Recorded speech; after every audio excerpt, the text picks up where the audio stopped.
Korang, wife aku belanja rim dekat Beza aku weh. Hai guys, korang mesti rindu aku kan? DM aku sumpah banyak gila. Hakim, mana kau hilang? Kau tak rindu kami ke? Ni aku nak comeback lah ni. Okay, tak apa, jangan sedih. Sekarang aku ada dengan korang. Okay, kita start dulu. Beza aku, kalau korang ingat lagi, dulu keluar kilang warna granite grey kan? Lepas tu aku pernah rap colour lipas, ingat tak? Lepas tu aku rap lagi colour hijau pula. Okay, warna ni aku suka. Okay, lepas tu ending dia aku terus cat warna pink. Okay, sekarang ni kita nak start balik. Ada satu hari tu, masa aku tengah duduk-duduk, tiba-tiba wife aku cakap, "Pi, pada awak ni, jomlah saya belanja awak rib." Aku tengah mamai-mamai time tu. Apa dia?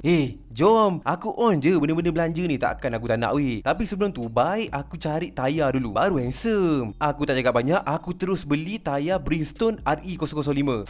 Kali ni memang tak relate weh. Aku pakai 16 je lah terus, sebab dah alang-alang kan. Kalau dah angah-angah, aku tak tahu pula macam mana.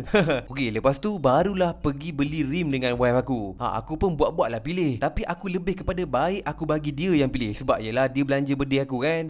Aku pun cakap lah, awak carilah mana yang awak suka. Okay, kali ni saya follow awak pula. Sekali dia pilih super chrome weh. Memang tak relate lah test bini aku ni. Tapi aku cakap engkau terus naik weh colour pink ni dekat Beza aku. Tak payahlah unboxing. Bagi je wife aku ni merasa unboxing ni baru. Kau tengok ni, semat gila tu.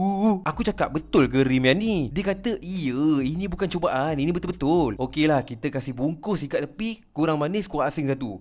Ni ada satu lagi alang-alang. Kau tengok kan, Beza aku ni dah jadi standard abah kan. Come on, kita pasang lah balik adjustable tu. Kata nak comeback. Thank you sayang sebab teman B. Bini aku ni memang limited extension betul lah. Daripada dulu duk support je apa yang aku buat.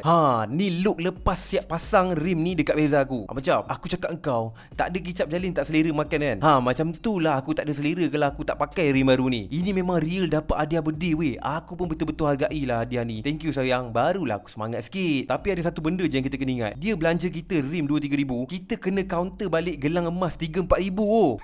Memang tak balik modal. Aduh. Aku dah kena piat telinga dah ni weh. Yang ni memang biar hargai sayang, sebab saya belanja B kan. Okay, terima kasih sayang. I love you. Okay, korang tunggu pula next aku bawa Beza aku ni pergi ke mana pula. Cuba komen guys. Kita nak buat apa lagi lepas ni? Okay lah. Bye-bye.